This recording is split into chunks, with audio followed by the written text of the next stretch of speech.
porque eles queriam manter o templo aberto, porque templo fechado é dízimo que não entra.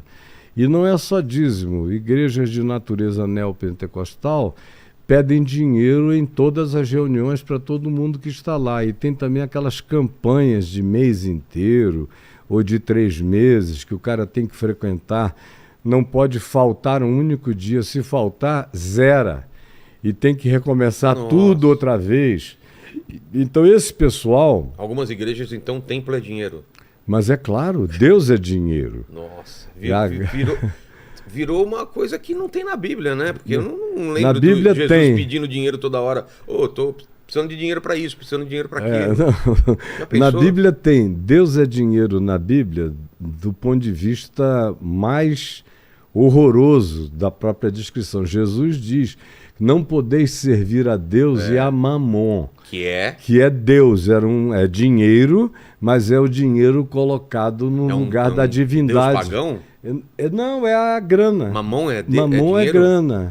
É o elemento de troca. Entendi. Que ganhou atualizações no curso da história. Mas naqueles dias era o dinheiro romano, ou eram propriedades, ou qualquer coisa que significasse o teu poder de posse e de troca e de ascendência. Então Jesus disse: não podeis servir a Deus e a Mamon. Ele colocou o Mamon, o dinheiro, em pé de igualdade com a devoção a Deus, porque o que a gente observa no curso da história humana é que o poder e o dinheiro e tudo aquilo que a eles se associam tem o poder da divindade e de agarrarem e abraçarem e colocarem as suas garras no coração de um homem, de uma mulher, de um ser humano, e prendê-los a uma devoção maior do que a qualquer outra coisa, maior do que família, maior do que amor, maior do que qualquer coisa. Então, o dinheiro não é uma novidade, essa introdução.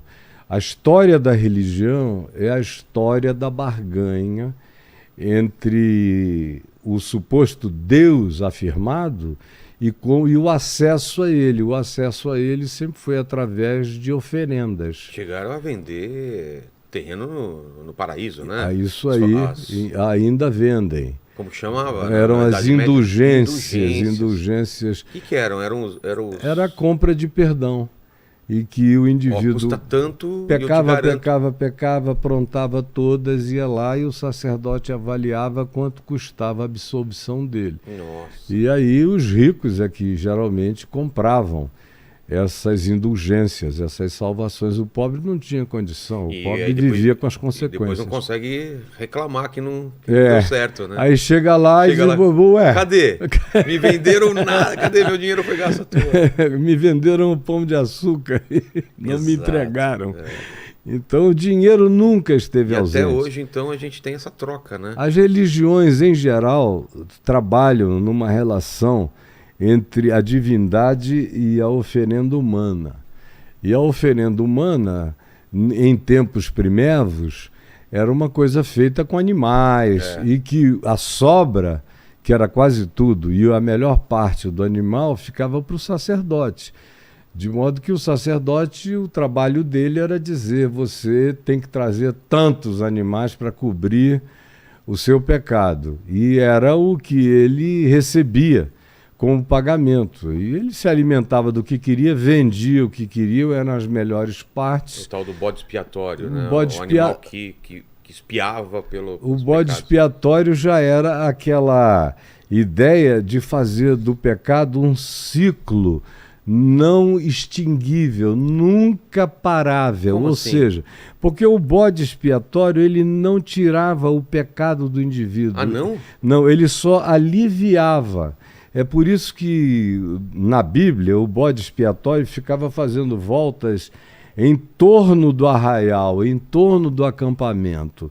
Então era uma oferta de bodes e de touros circunstancial e passageiro, ou seja, é igualzinho o que acontece hoje em dia, nessas campanhas do indivíduo que diz: você tem que vir um mês, tem que dar tanto todo mês, não pode faltar nem um dia, toda vez que vai tem que dar a mesma quantia, se faltar, zera, você volta para o início da fila.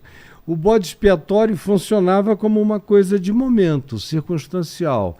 Ou seja, ele carregava a culpa imediata, mas não tirava a culpa do coração do culpado. Entendi. Era diferente de qualquer outra proposta de oferenda de graça, que era o arrependimento, era o cara que trazia o próprio coração quebrantado diante de Deus e que descia, como Jesus disse, justificado para sua casa. Nos sacrifícios não, você tem que ter data e repetição e recorrência. Por que o ser humano começou a negociar com esses seres superiores com sangue, com sacrifício animal? Por que ele teve esse entendimento em algum momento? Não estou falando nem do Deus único, né? Desde o começo. O mesmo... Deus Sol, o Deus não sei o quê, sempre era sacrifício, né? No Deus único não era sacrifício humano, nunca foi. Mas os astecas, os maias, maias, astecas e outros povos, os celtas e tantos outros de outras culturas, sacrifício humano até, fizeram isso. Agora, no contexto semítico ou do Velho Testamento, o que acontecia eram ofertas de bodes, ovelhas, carneiros, esses animais comestíveis, e o resto, a sobra, eles podiam fazer o que quisessem, alimentavam as famílias, mas também vendiam. Mas não havia, era proibido o sacrifício humano. No entanto, era algo de natureza circunstancial e eram perdões passageiros que precisavam ser renovados de tempo em tempo. É por isso que quando Jesus apareceu, já há muito tempo depois de terem iniciado esse sacrifício... Ele interrompe, né, esse processo. Ele interrompe. Eu sou o Cordeiro, né? O João Batista primeiro diz, eis o Cordeiro de Deus que tira o pecado. E a palavra grega tira, tirou ontem, tira hoje, tira amanhã, tira para sempre. Ou seja, não precisa nunca mais repetir. Essa barganha momentânea... Foi feita de uma vez para sempre.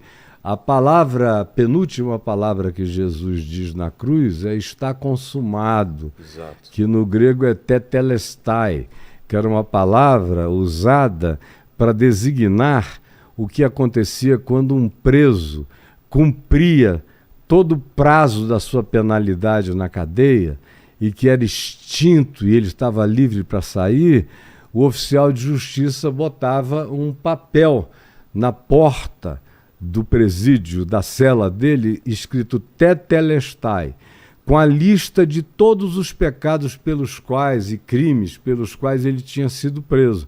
E agora iam e botavam aquele selo, aquele imprimato no diagonal, está pago. Olha só. Não tem mais dívida nenhuma, está livre. Eu nunca tinha visto, eu nunca tinha ouvido essa. Então, quando ele fala está consumado, tá pago. Tem uma lista de pecados, todos esses. Para trás, para hoje e para frente. Que lindo isso. E para frente. Os que ainda virão, não é só para trás. Jesus não cuida do teu passado, é também do teu presente e do teu futuro. Ou seja, é a abolição da culpa neurótica, perversa e adoecedora. Não é para produzir cínicos, porque, paradoxalmente, quando você entende isso, você não se torna um cínico, você se torna mais sensível, se torna mais grato e se torna mais motivado a viver a melhor vida que você consegue e pode viver, com alegria e gratidão, porque a obrigação não produz a melhor vida. O que produz a melhor vida é a gratidão, é esse sentimento de que, meu Deus, eu sou um cara que fui zerado. E eu tenho a chance de viver todo dia zerado, mesmo quando eu erro, peco, me equivoco.